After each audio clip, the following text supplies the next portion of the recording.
Well, good evening, everyone, to Kicking Balls FC, the post-game edition. It is Saturday, and I was thinking about the words that I need to use carefully into describing what I saw yesterday from the USMNT, the United States Men's National Team, against Japan.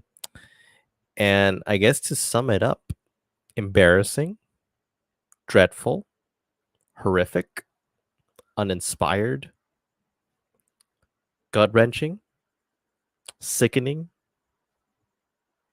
un-American, all of those things that just scream that there was like zero effort for the team that did not show up against Japan.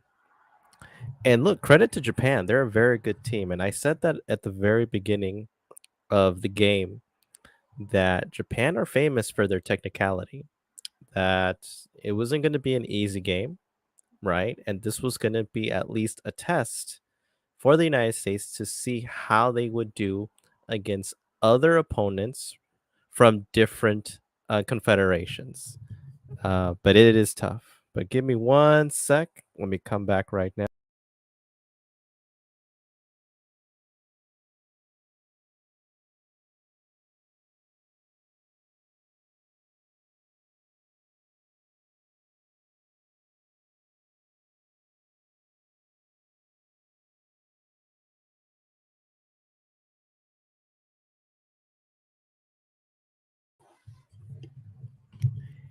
As I was saying, I said that the Japan game wasn't going to be easy. It was going to be tough. And what I saw from that game, we only saw one chance in which Jesus Ferreira basically skied with his head, and there was just no. I'm still not convinced that Jesus Ferreira is the striker to go forward for this team. And look, he is probably a very good striker for FC Dallas, right? He's doing some really good stuff at FC Dallas. Credit to him, applause. But when you're trying to translate it to the national level, you're kind of asking for more. And we were asking to see that can Jesus Ferreira convince the United States fans that he is, without a shadow of a doubt, the number 9 that we're going to go forward. And we got actually more questions than answers because in the World Cup, you're not going to get that many chances like you'd have in MLS or in any other competition. You're just going to have a few chances. And an international game is very cruel because a goal would have changed that. I can imagine that if Jesus Ferreira would have made that goal, we could have probably seen a different US team there, even without the likes of Jedi Robinson, Musa, Tim Weah, Christian Pulisic, or Jordan Pefok. We could have seen something. I think the only player that actually had the capability to basically, you know, do something about it or to show up as I guess the glimmering hope is that Matt Turner has to be the starting goalkeeper for the United States team. And that was one of the questions that a lot of analysts, a lot of fans were thinking like, who's going to be the starting goalkeeper? You know, Zach Steffen gets injured. He hasn't been playing very well for the second division in England. Matt Turner, he's in Arsenal, but he is not the starting goalkeeper. He's the backup one, but he has been played before for Europa League, and there's probably going to be more cup games to follow, especially with all the the different competitions that Premier League teams have. Ethan Horvath has been doing really good in the second division as well. Um, and Sean Johnson, I'm not convinced, even though he won MLS Cup. When you're talking about an international level goalkeeper, I'm not convinced with him. So Matt Turner is the number one, but everyone, every single person that played in that game should take a very good look at themselves in the mirror and say, is that the best that I can do? Was that the best that the United States have in order for them to compete in the World Cup level? Because we got to remember, the failure of not qualifying for Russia still resonates with a lot of US fans. And when you take that into account, you notice that, the fans and even pundits now are unforgiving, especially 2 months away from the World Cup, right? And what's really interesting there is that we wanted to have hope, right? The only hope that we saw was that game versus Mexico, right? That was the only shining gleaming of hope in which we saw a US team of what it could become, a dynamic, exciting, fast team that is in your face and it's not gonna waver whatsoever, right? But this team that we saw against Japan, and by the way, I want to add that this was not even Japan's A team. They didn't even have their best players on the field. They did have a couple of good players that Tyler Adams mentioned that he played against in the Bundesliga and was teammates in the Bundesliga. It's and you can also argue that this wasn't the A team for the United States as well, was with all the missing pieces, especially with Pulisic being now injured. But that's no excuse, right? I remember back in 2010, where the United States played a game, a friendly game, one of the preparation games before going to South Africa, right? And it was exactly like this, but it was a little bit different as the game went on because it started pretty poorly against the Netherlands. They were visiting the Netherlands and they were losing, 2-0. But then probably in the 75th minute, that's when the United States turned on a little bit. They were reacting again, and they almost looked close to actually tying the game at the very end. And that's the thing that I'm trying to kind of think of, that I haven't seen a US team come back from behind from losing in a while. And this team, even with all the talent that it has, I don't see the grit. I don't see the passion. I don't see, you know, I don't see the fight and fire that a lot of the past teams had, the United States team had, and with not the same talent that they have, but they played with more heart because they had a chip on their shoulder. And I'm not sure if it's a cultural thing, if it's, a generational thing, but I do notice that these players right now, they didn't play to their potential. They were making so many mistakes. They were passing the ball recklessly. The turnovers were just overwhelming. They were sticking to the system, the system that Greg Berhalter is instilling in them, and it's terrible. And I have actually like 7 takeaways, uh, from what I see. So we're gonna go with the first thing, right? So the first thing that we have to address is the too many turnovers, too many turnovers, and they were very, very abysmal on the turnovers. Like I lost count how many turnovers there were in this game. It was just mind-boggling how many turnovers there were, and there were like players that you would think like Weston McKennie, Tyler Adams, Luca De La Torre, Aronson. it- they were just not in their right mindset, you know. And I just couldn't think if it was because of the pitch or if it was something else, but it looked really bad. Like I think they were trying a little too hard not to make any mistakes, but that kind of backfired a little bit. Um, but the turnovers were just murdering us left and right. Right. The second thing I would say is slow on the ball.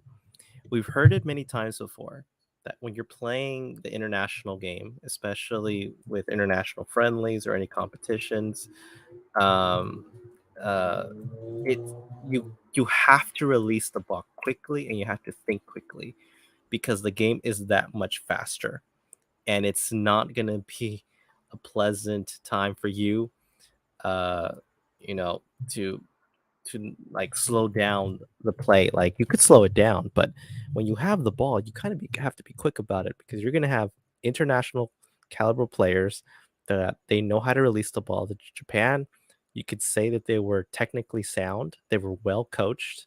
They had a game plan, and they knew how to expose the United States weaknesses then and there, right?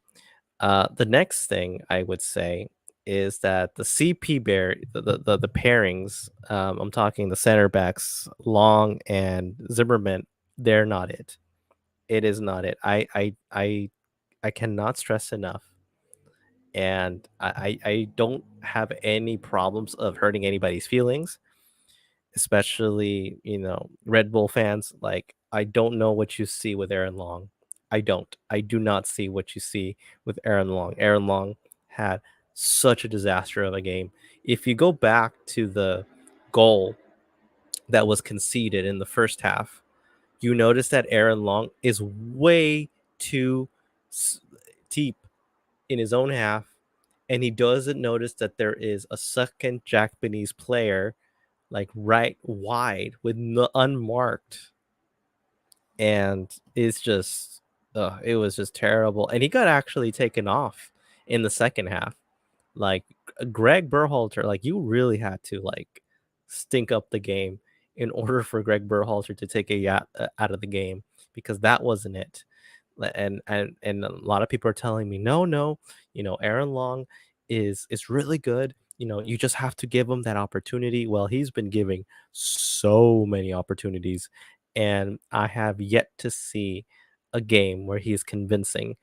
Um, Zimmerman, I think if Chris Richards wasn't injured, I would have loved to see that pairing, because I think Chris Richards is much more seasonal. He's more uh, better equipped for the international game, especially playing the Premier League. And then earlier he was playing with the Bundesliga. So I think there's something about him as well. When Mark McKenzie went in, he actually was pretty okay, not too bad. Yeah, he did a couple of mistakes, but he did recover quickly, right?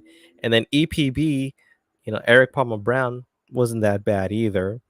But I would like to see Zimmerman and Mark McKenzie, and even I would say Mark McKenzie and Eric Palmer Brown to take a shot at that, just to see different, CB, like, center pack pairings. But it it wasn't it. It wasn't it. But yeah, I think if I had to say what was the best, midfield, like the center, I guess pair for me, I would put John Brooks and Chris Richards. And this is a game that is just screaming for John Brooks. John Brooks must be like just just questioning, Greg's, like, I would say, stubbornness for not calling him. And I don't know. I don't know. I just think that it has me worried just the way it is, and I feel like if we don't get this defense sorted out soon, it's gonna be a bloodbath in the World Cup. It's just gonna be a bloodbath because they already, a lot of teams right now are already seeing how to expose the United States in the center pack bearings, because they're not in cohesion, they're not communicating, and they're making so many mistakes and passing out of the back. For the life of me, I just do not understand, right? So moving on, the next thing is that the midfield was a mess. There was no two ways about it.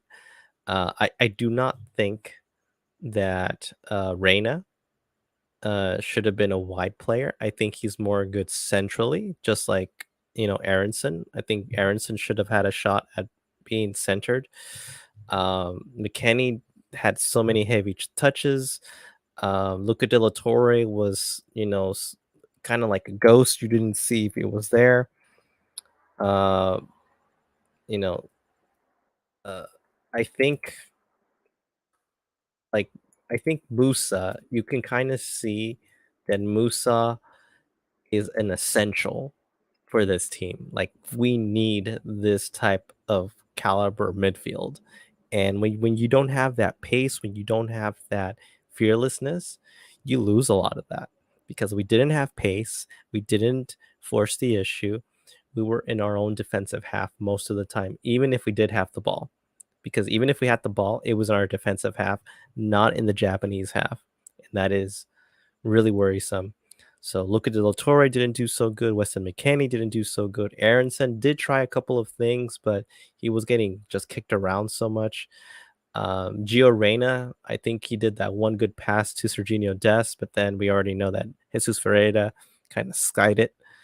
So it wasn't the best, I guess, finest hour for the midfield that was available at the time because Christian Pulisic was taken off of the starting squad or starting lineup, I should say, at the last minute because they just wanted to do it as a precaution. But the funny thing is that Greg Berhalter did say that if this was the World Cup, Christian would have played.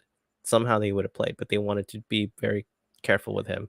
So I don't know. So the next thing is the system flaw. And the system flaw, I would say, is that the system that Greg Berhalter is trying to instill in this team is just not working. There are certain things that national team managers have to do, and I think tactical manager and 11 Yanks summarize it the best way possible. They have to apply the KISS method. Keep it simple, stupid. Keep it simple, stupid. That's play for the player's strengths. I don't know what Greg Berhalter is thinking of trying to make the players play in a way that they've never played before in their club teams. It just doesn't work. It doesn't work because we don't have enough time. This is only a couple of days together. When you're trying to instill a system that is not in their minds, and especially the way they play for their club teams, it's just a recipe for disaster, and we witnessed it. It was very lackluster. It was very frustrating at times, and you notice that a lot of the players did look lost. They didn't know what to do with the ball. They were nervous at the ball, and they knew that the system wasn't working. And by the time they wanted to try something new, it was too late. But they were so focused on the system trying to pass back. And you notice that the Japanese players were exploiting that. They were just thinking, like, wow, this is really easy. Even they were confused in a way. And, you know, uh, uh, you know, I think I think Greg is overthinking this a little bit too much, in my opinion.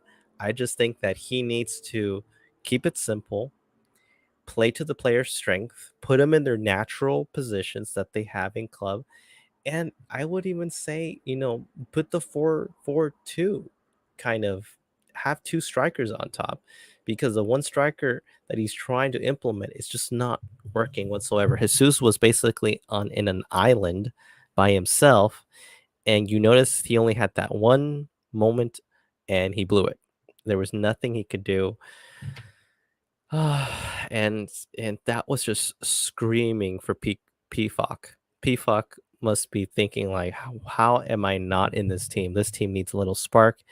And for a guy that is playing at a top five, league, and he's actually on top of the table of the Bundesliga with Union Berlin, how can you not take him? And what's so funny is that even the Bundesliga Twitter kind of asked that question. It's like, would you take Jordan Pefok in the USA squad? And then they had to take it down because I don't know, maybe someone from the US Soccer Federation said something to them, or someone feelings got hurt. I don't know what the reason was, but it was hilarious and needed to be said because everybody was thinking it. Even the analysts from ESPN, Fox, Univision, Telemundo, the radio, everyone was talking about how come Jordan Pefok is not in this team, right? Even if Greg knows what he knows about him, you should still put him. You could say the same thing about, well, I already know what Christian Pulisic has. I know what Weston McKennie has. I know what Tyler Adam has. I know what Matt Turner is. If you're saying that, then put a lineup of players in there that need to prove themselves. That want to be on the team. But it's tough. It's tough to see that. I guess the next thing I would say is the United States desperately needs a tune-up match. And I know we already have a match coming up this, you know, Tuesday, but I think that, you know, we need at least one match before the start of the World Cup. We cannot go to the World Cup without a tune-up match. And it could be even a closed door match. You can even ask a Qatari, league team to say like, "Hey, would you mind playing a little scrimmage before we get in?" Because we need to fine tune this team as much as possible. Because let me tell you, if we play like this in the group stage, we're gonna get our butts kicked. Like seriously, like it's gonna be 0-3, like 3 defeats, maybe a point lucky if we're even lucky, but we need more games. We need more games, and it is hard. And I think the FIFA calendar just made it that much more difficult to find games. And I think also is that the way the calendar is for the European, I guess, calendar is that they're gonna uh, finish like about 2 weeks before Qatar starts, and that's not enough time for the players to gel, especially if they're like resting for injuries, things like that. So, oh my gosh, it really needs uh I think it needs to be addressed, and hopefully someone in the federation is thinking this, and hopefully we do see at least a tune-up match before Qatar. So we know we have Saudi Arabia on Tuesday, but it's not going to be enough. We need at least one tune-up match, even if it's closed doors. I don't care if they even have to stream it on Facebook or on YouTube. Do something because we need those games desperately. Desperately, we need those games. And then the last and final thing, I just think that these new kits are cursed. Just they look horrible, uninspired. I think what's so funny is that sometimes the kit kind of represents what the moment of the team is at that very moment sometimes.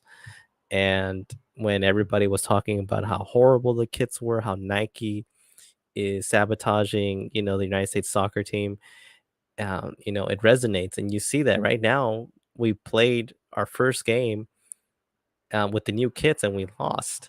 We lost really badly.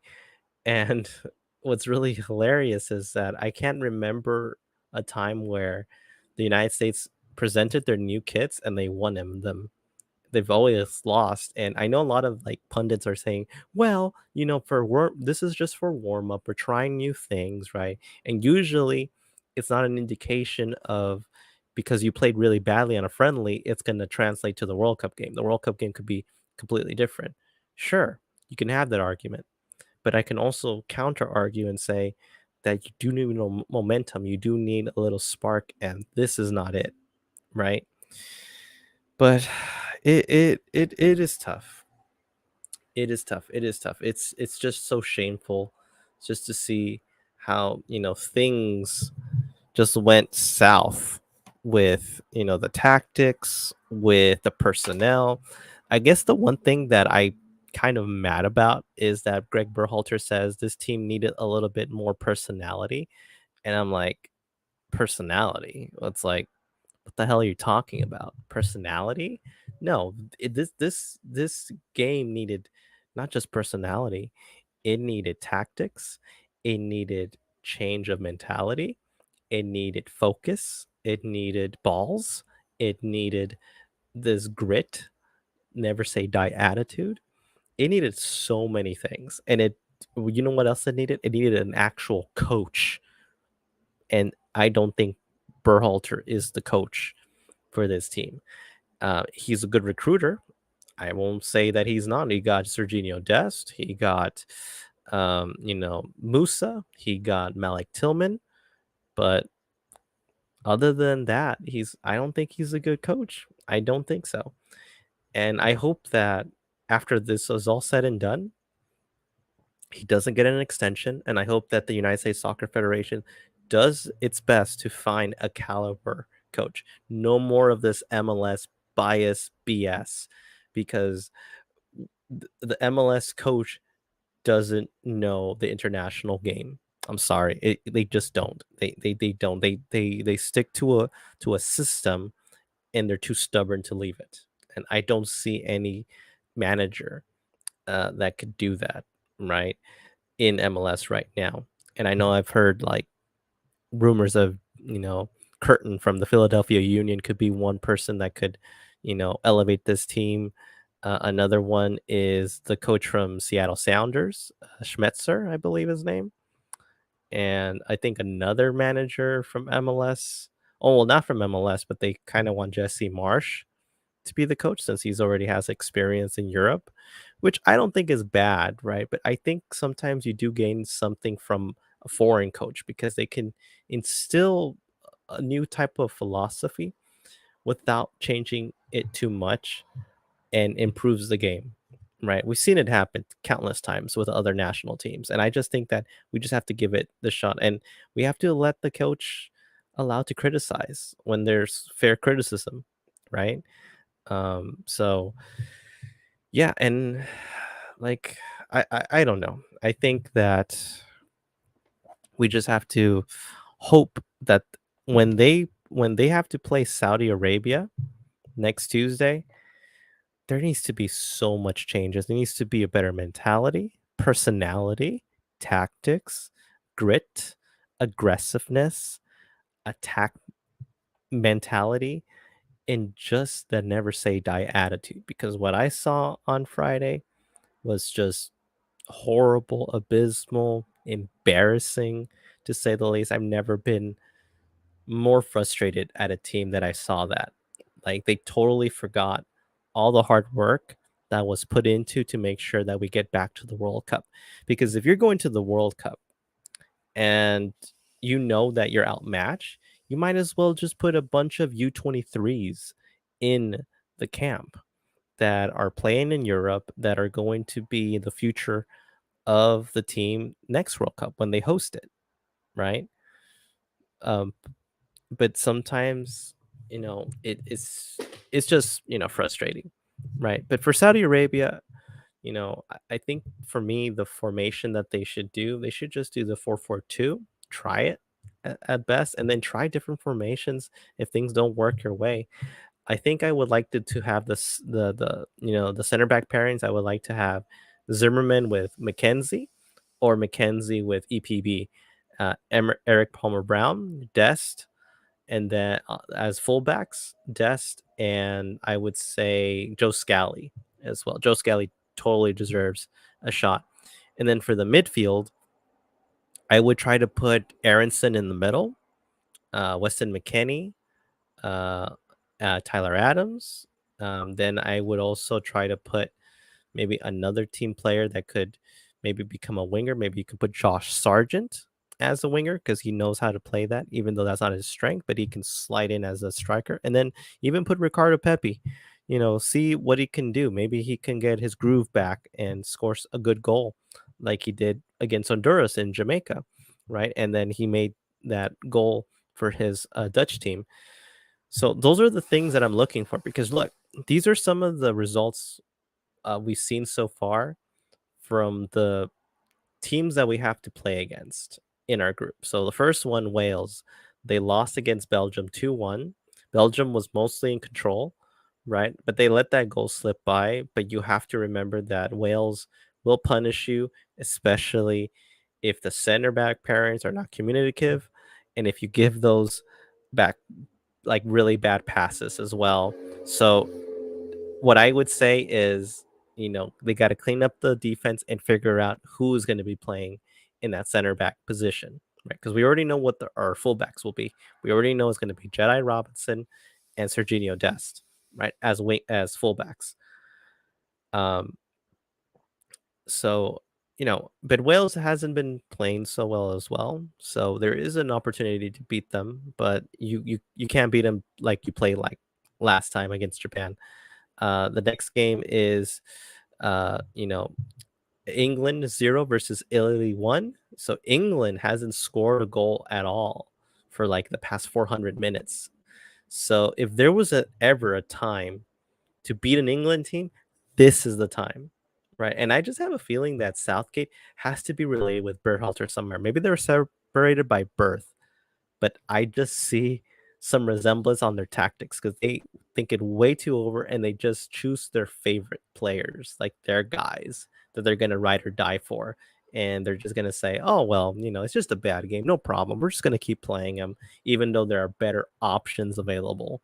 So I think for that England USA game, it's just basically going to see who is the worst coach. I think that's going to be the battle between Southgate or Greg Berhalter, because if you thought Twitter, USMN Twitter was toxic, you haven't even met the British press, the British Twitter, of just how much they're hammering Southgate right now. The next other opponent is Iran, who surprisingly are playing really good. And whoever said that Iran was going to be a 3 easy points must be kidding themselves. And even I was guilty for that, and I have to admit that.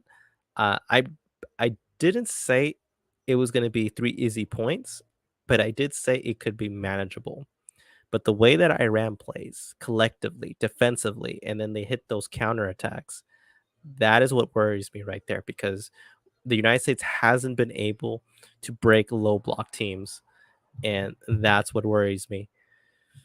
But again, I just think that going forward, hopefully, hopefully, we see something different with this US team come Tuesday. We need to see something different. We need to have hope. We need to have some sort of momentum building because if we do another abysmal, embarrassing performance like we did against Japan, then for all you USA fans out there, you might as well not even stay for Qatar that long.